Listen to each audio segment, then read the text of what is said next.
आप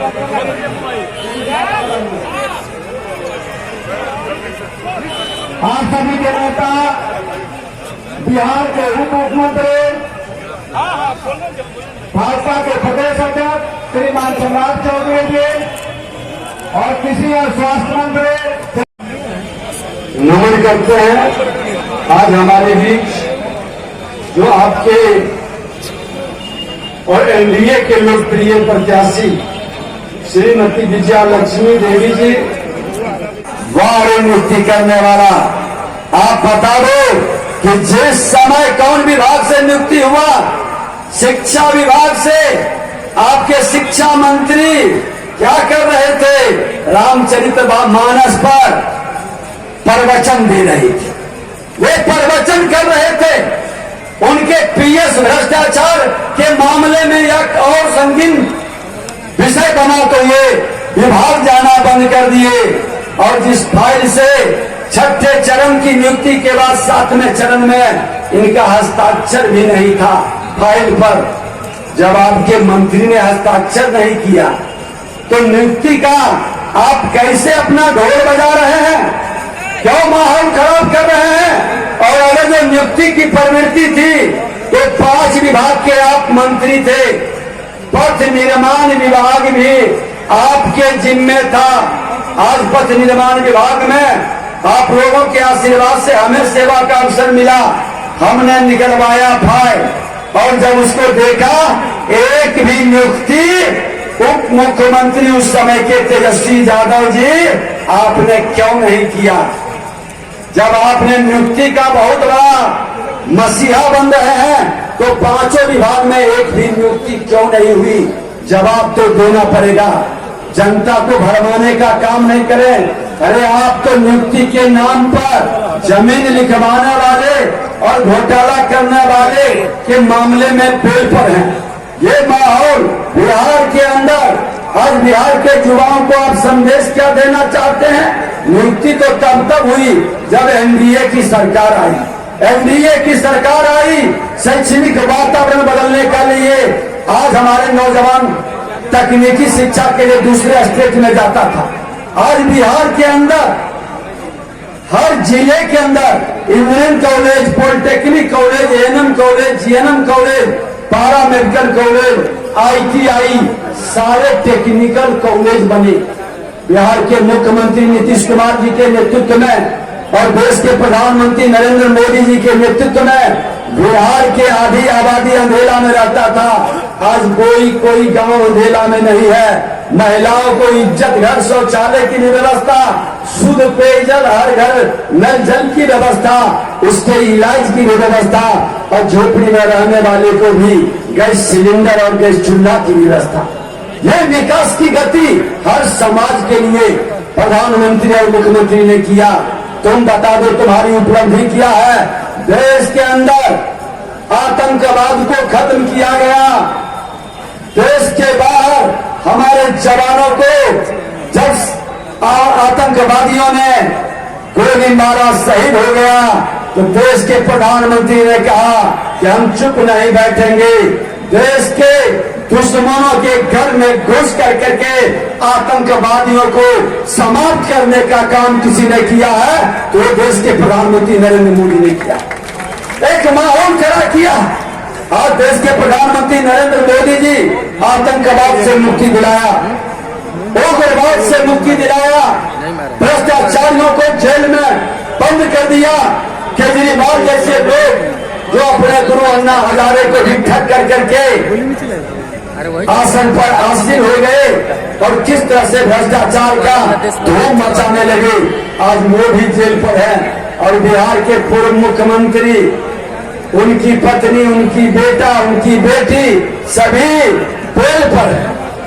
ये सत्ता में रहने के योग्य है क्या? ये आएंगे कौन सा नया काम करेंगे? इनका विजन क्या है? अरे ये सत्ता में जब आए हैं समाज के अंदर एक उन्माद पैदा किए, समाज को लड़ाने का काम किए। हम विधानसभा के अध्यक्ष थे, विधानसभा में पक्ष का विधायक हो या प्रतिपक्ष का विधायक हो, सबको समान भाव से विधायिका को ताकत देने का, मजबूती प्रदान करने के लिए साथ लेके चलती। लग रहा था कि बिहार की विधायिका और विधानसभा के अंदर एक नया बदलाव आया है, लेकिन जब इन्होंने अध्यक्ष बनाया, कहने की जरूरत नहीं है, क्या माहौल खड़ा किया कि नेता प्रतिपक्ष के भी बोलने का अवसर नहीं देना, माइक को बंद कर देना। वो कौन व्यक्ति थी? वो आपके यहां से उम्मीदवार बने। ये घिसा पिटा कैसे जंगल राज का पौधा, जंगल राज को वातावरण बनाने वाले, अपराधियों को संरक्षित करने वाले लोग जब उम्मीदवार बनेंगे और अत्याचार होते रहेगा और मौन रहने वाला, यहाँ पर वो उम्मीदवार तो आपके बगल के छपरा में कौन उम्मीदवार है कि छपरा की बेटी को अपमानित कर करके घर से किस तरह से बाहर किया गया। वो भी तो उसी समाज की बेटी थी, वो भी तो सरदेव स्वर्गीय दारोगा बाबू की पोती थी, पूर्व मंत्री चंद्रिका राय की बेटी थी। आपने अपमानित कर करके जिस तरह से घर से निकाला और उस धरती की बेटी का अपमान और अपनी बेटी का सम्मान के लिए अब नारी वंदन की बात करते हैं। बेकार है इसी मानसिकता को, जो दूसरे के बेटी का भी सम्मान न करे, माहौल खड़ा नहीं करे, लोगों को अपमानित करने का एक वातावरण बनाए।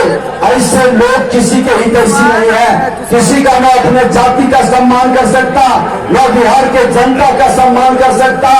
ये लोग सिर्फ जनता की गाड़ी कमाई लूट कर अपने परिवार का और चार्टर्ड विमान पर बर्थडे मना सकता, वही माहौल खड़ा कर सकता। मैं आपसे कहना चाहूंगा कि आज बिहार के अंदर एक बदलाव की जरूरत है। ऐसे लोग का मनोबल कहीं से नहीं बढ़ना चाहिए। अगर जो ये लोग गलती से ऐसे लोगों का मनोबल बढ़ेगा तो जो 10-15 साल जंगल राज के समय में था वही हाल आगे का ये बना के छोड़ेंगे बिहार के लोगों को। चुनाव बिहार के लिए खास है क्योंकि बिहार के अंदर एक वातावरण को बदलना है। जो वातावरण बिहार के अंदर जंगल राज का नकारात्मक भाव उत्पन्न किया है, सामाजिक ताना वाना को तोड़ा है, समाज के बीच और विश्वास का वातावरण बनाया। ये चुनाव कई मायने में महत्वपूर्ण है कि एक तरफ जहां देश विकसित भारत की ओर कदम बढ़ा दिया, वहीं दूसरी ओर बिहार को विकसित बिहार बनाने का संकल्प साकार करने का।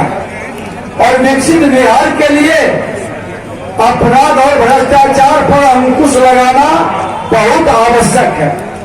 जब तक अपराध और भ्रष्टाचार पर अंकुश नहीं लगेगा तब तक बिहार को आगे बढ़ाना बड़ा कठिन है। आज बिहार के अंदर हमारा इतिहास से आप वाकिफ हैं कि वही बिहार था जो कई धार्मिक उद्गम स्थल के रूप में जाना जाता है, ज्ञान विज्ञान की भूमि भी रही। यहाँ के गौरवशाली अखंड भारत का इतिहास चाणक्य और चंद्रगुप्त का स्वरूप पूरे देश को गौरवान्वित करता है। आजादी के समय भी इसी बिहार और आप ही के धरती से देश के प्रथम राष्ट्रपति जो संविधान सभा के अध्यक्ष थे डॉक्टर भीमराव अंबेडकर, उस संविधान के निर्माता भी और बिहार के प्रथम मुख्यमंत्री श्री बाबू। जिस तरह से बिहार के अंदर प्रधानमंत्री से लेकर मुख्यमंत्री के सफर को पूरा किया, उस समय अंग्रेज ने भी कहा था कि बिहार के अंदर लॉ एंड ऑर्डर बेहतर है। बिहार के अंदर आज झारखंड भी साथ था। इंडस्ट्रियल वातावरण सबसे तेज गति से बढ़ रहा है। बिहार के अंदर किसानों के हित में नहरीकरण की व्यवस्था